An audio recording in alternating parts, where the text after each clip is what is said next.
কিন্তু এর খবর কিংবা আমার কালী পুজোর যে ঐতিহ্য সেটা সারা বাংলা তথা সারা ভারতবর্ষে মধ্যে প্রচারিত হয়েছে এবং সবাই জানে। আবার সেই কালী পুজোর আজকে শুভারম্ভ একদিক থেকে কুলি পুজোর মাধ্যমে, আর হচ্ছে এই কালী পুজোর বর্তমান প্রাণ পুরুষ প্রয়াত চৌধুরীর হাত ধরে। এর থেকে আর খুশি কি হতে পারে? একটা সময় ছিল, এটা আমি ঠাট্টা করে বলছি, রসিকতার সঙ্গে, যে মমতা বন্দ্যোপাধ্যায় এক সময় বলতেন আমার স্ত্রী করে বাঁধতে, ওটা তো প্রিয়ালের জায়গা। তো সেই আমার স্ত্রীতে কালী পুজোর আজকের এই শুভ আরম্ভ, সুন্দর পরিবেশ, আপনারা সবাই আছেন। আর আমার ডান দিকে বসে আছেন আমাদের রাজনৈতিক গুরু, অভিভাবক অশোক। দেখুন, অনেকে অনেক আগে করে রাখে কালী পুজো। আমি জানি যে আমাদের দুর্গা হবে, তারপর লক্ষ্মী পুজো হবে, তারপর কালী পুজো, কিন্তু এটা আগে থেকে একটা করেছে। তারপর এই পুজোটা পিয়ালের বাড়িতে হলো, সেই পিয়ালের বাড়ি থেকেই পুজোটা এবার রাস্তায় নিয়ে আসা হয়েছে। তো এটা একটু তাড়াতাড়ি করেই পুজোটা শুরু করেছে, কারণ প্ল্যানিং আছে কিভাবে কি করবে এগোবে। সোমা আমাকে যেটা সোমা বলেছে, আমি সোমার জন্য এসেছি, ডেফিনেটলি ভালো। আমি দিদি বাংলা জুড়ে যে পুজোর একটা আবহাওয়া, তার ভেতরে বাংলা ভাষাকে নিয়ে প্রচন্ড রকমের একটা বাংলা কোনো কথাই হয় না, এরকম একটা বাংলা কোনো ভাষাই নেই এরকম টাইপের। না, এটা আপনাদের কাছে হয়তো নতুনত্ব, কিন্তু আমি বলবো বিজেপি বাংলার দল নয়। বিজেপি বাংলাকে ঘৃণা করে, ঘেন্না করে। নালে বলুন না, আজকে 100 দিনের কাজ, কত গরিব মানুষ, তাদের টাকা আজকে মেরে ওরা বড় বড় কথা বলছে। ওরা আমাদের আবাস যোজনার টাকা দেয়নি। অভিষেক বন্দ্যোপাধ্যায় আমাদের নেতা, ওর নেতৃত্বে আমরা দিল্লিতে গেছি, কিভাবে মারধর করেছে মহিলাদের। পুরুষ পুলিশ মিলে মেয়েরা তাদেরকে টেনে হিচে চুলের মুঠি ধরে বার করে দিয়েছে। এরা বাংলাকে ঘৃণা করে, বিজেপি বাংলা বিরোধী। তা আমাদের বলছে বাংলা কোনো ভাষাই হয় না, বাংলা যারা, তা আপনারা সবাই চলুন আমরা বাংলাদেশে যাব। এটা কোনো কথার কথা হলো? বলছে বাঙালি ইজ নট আ ল্যাঙ্গুয়েজ। আজকে কালী পুজোর প্রোগ্রামের মাধ্যমে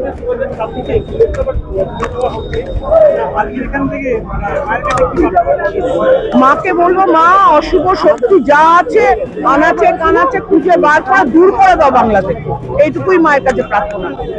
যেগুলো অশুভ শক্তি, যেগুলো এইসব ধরনের কথাবার্তা বলে বেড়াচ্ছে, এই অশুভ শক্তিকে ধুইয়ে দাও, ধুয়ে বাংলার বাইরে করে দাও।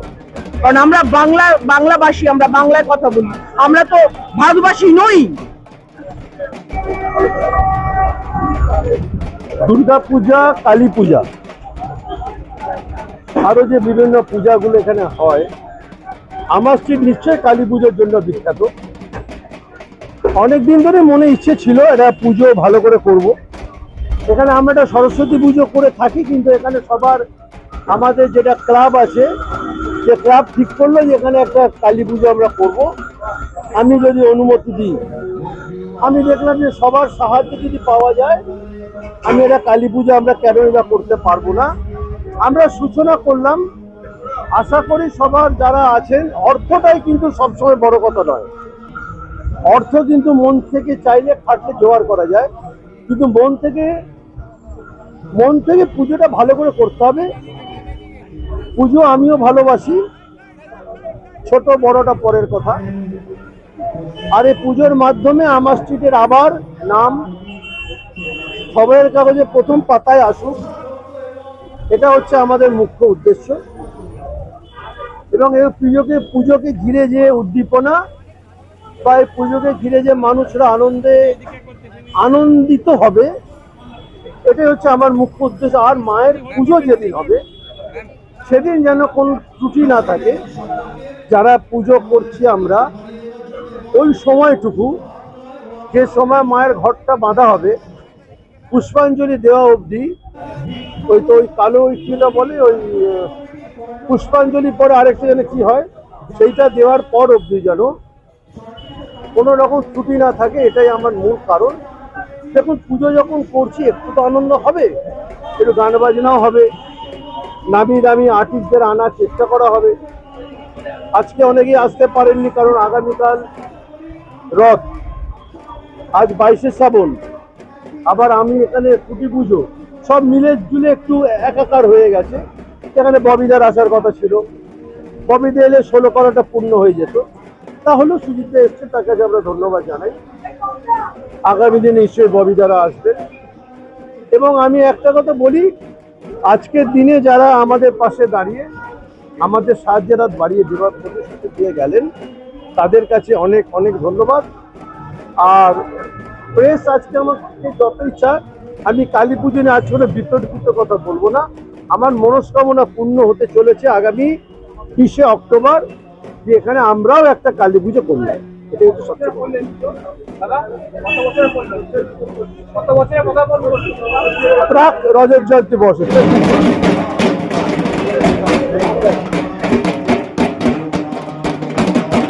কালী পুজোর সূচনা হলো, পুজো যখন হবে তখন কুটি পুজো তো করতেই হবে। মানুষ একটা ভালো সময় দিতে, ভালো একটা তিথি ধরে ধরে করছে, আমরাও করলাম। আশা রাখবো মায়ের আশীর্বাদে মা চৈতন্যময়ী পুজো হচ্ছে এবং পুজো শান্তিপূর্ণ হবে।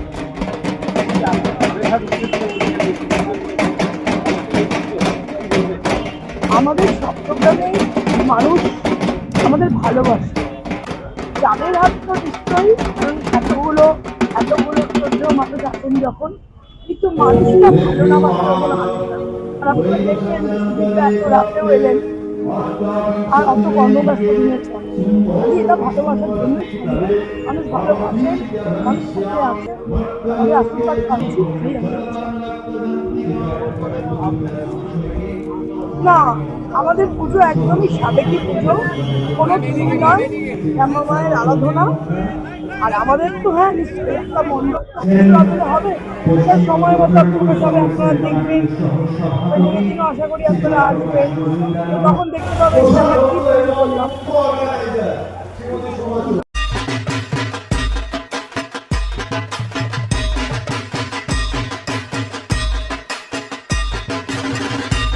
আর মাত্র কয়েকদিন বাদেই বাঙালির শ্রেষ্ঠ উৎসব দুর্গাপুজো।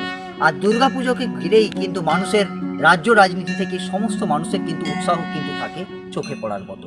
মানুষজন কি ঠাকুর দেখবেন, কতক্ষণ ধরে ঠাকুর দেখবেন, রাত জেগে কোথায় কোথায় যাবেন, কি খাবেন, সেই সমস্ত কিছু নিয়েই তারা কিন্তু প্ল্যান করেন। আর এই পুজো পরিক্রমা কিন্তু শুরু হয়ে গেছে সিঙ্গুর টিভি নিউজের সাথে। যারা পুজো পরিক্রমা আমাদের সঙ্গে যোগাযোগ করতে চান, যোগাযোগ করবেন 9163016778 এই নম্বরে।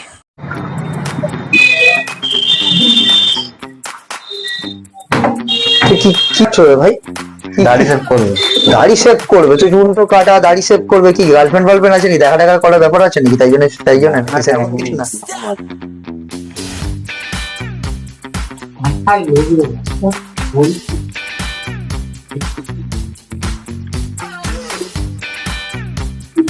নাকি না না, দেখা টাকা তো সবাই করে, এমনি আদার্স টাইম পেলাম চলে এলাম। টাইম পেলে চলে এলে? হ্যাঁ। কোথেকে? সিঙ্গুর। ওই বাড়ি থেকেই চলে এলাম, টাইমের ফাঁকা ছিলাম, একটু ফ্রি ছিলাম, তাই ভাবলাম একটু। তুমি দোকানে ভিড় হয় বলে কি না তোমার কাজের চাপের জন্য তাই চলে? না না, এমনি টাইম পেলাম চলে এলাম, এখানে ফ্রি ছিলাম, এখন সেভ করলাম। কেমন লাগছে? ভালোই লাগে। কেমন স্পেশালিটি কেমন? ভালোই ভালো, এখানে যা চেয়েছি তাই পেলাম। কোথায় আসছো? বিরামনগর, রণদ্বীপ বললেই।